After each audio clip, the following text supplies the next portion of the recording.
नमस्कार विद्यार्थियों। आज का हमारा टॉपिक है वाक्य शुद्धि।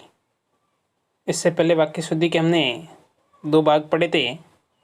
इसमें वाक्य किसे कहते हैं, वाक्य के कितने तत्व होते हैं और वाक्य के भेदों के बारे में अध्ययन किया था।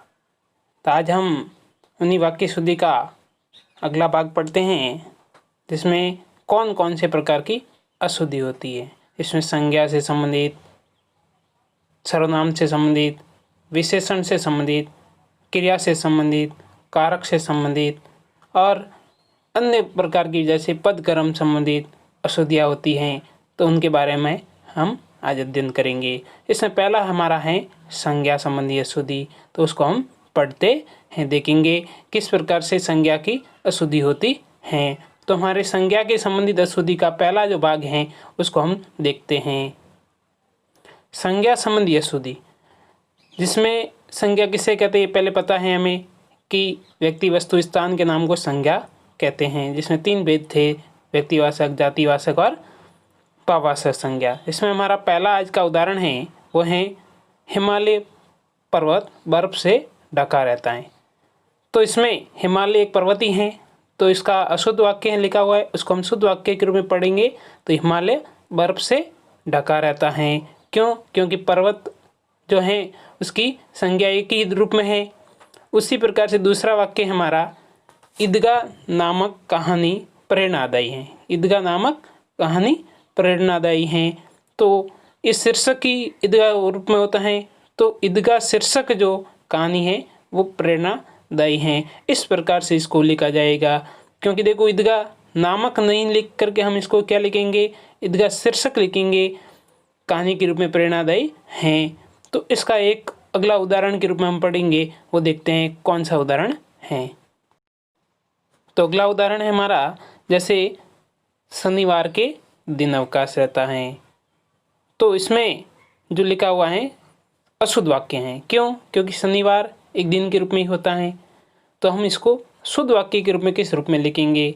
तो शनिवार को अवकाश रहता है। क्योंकि शनिवार दिन के रूप में रहता है, तो अनावश्यक संज्ञा का प्रयोग होने से इसका वाक्य का अशुद्ध होना आता है। तो शुद्ध वाक्य के रूप में इसको लिखेंगे, शनिवार को अवकाश रहता है। फिर अगला उदाहरण है वह है प्रातःकाल के समय घूमना चाहिए। जबकि प्रातःकाल एक समय के रूप में ही है, तो इसको अनावश्यक शब्द के रूप में लिखा गया है, इसलिए हमें इसको शुद्ध वाक्य के रूप में किस प्रकार से लिखना चाहिए, वो है प्रातःकाल घूमना चाहिए। फिर अगला हमारा उदाहरण है वो है जयपुर में अनेक जगह दर्शनीय स्थान हैं।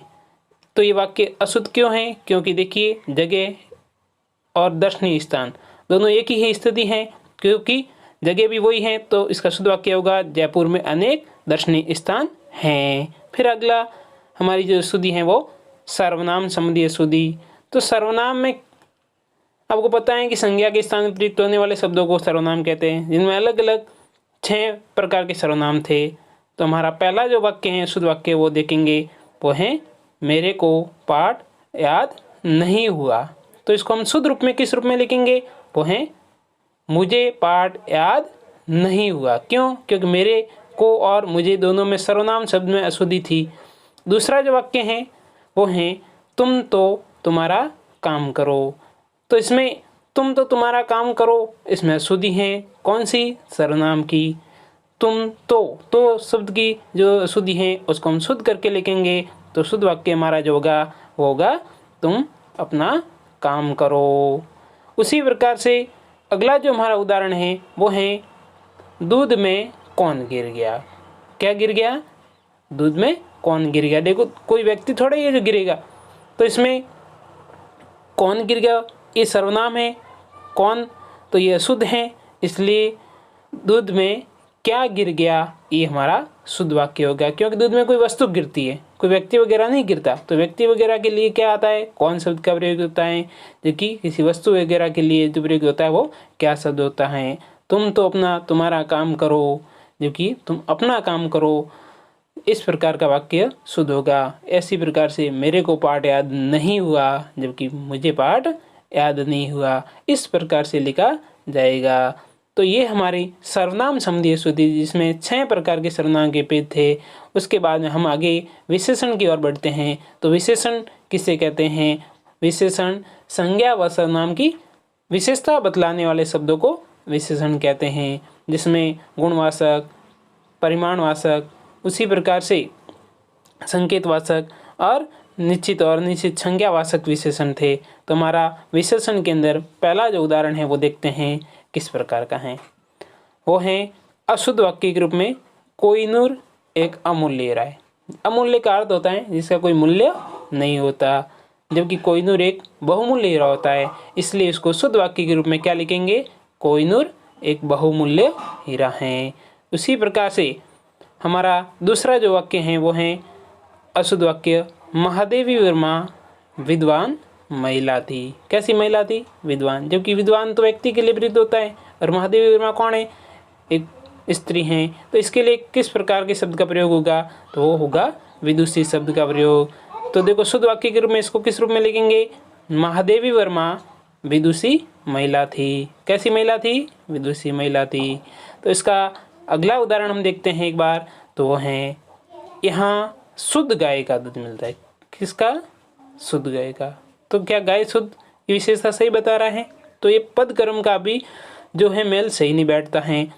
तो हमारा शुद्ध वाक्य जो होगा वो गाय का शुद्ध दूध मिलता है, क्योंकि दूध की विशेषता बता रहा है, दूध के शुद्ध होने के बारे में बात कर रहे हैं। तो यहाँ पे गाय का शुद्ध दूध मिलता है, ऐसा वाक्य शुद्ध होगा।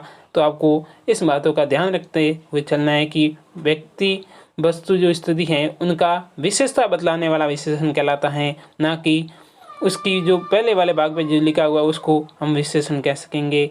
तो ये हमारा आज की जो संज्ञा संबंधी, सर्वनाम संबंधी और विशेषण संबंधी अशुद्धियों के टॉपिक को हमने आज पढ़ा है। तो इसके बाद में जब हम पढ़ेंगे अगले वीडियो में, वो पढ़ेंगे क्रिया संबंधी अशुद्धि, कारक संबंधी अशुद्धि और अन्य प्रकार की जो अशुद्धियाँ होती हैं उसको हम अगले वीडियो में पढ़ेंगे। लेकिन ये जो वीडियो था हमारा वो था संज्ञा, सर्वनाम और विशेषण संबंधी अशुद्धियों से संबंधित था। तो इस प्रकार के कई उदाहरण आप अभ्यास करेंगे।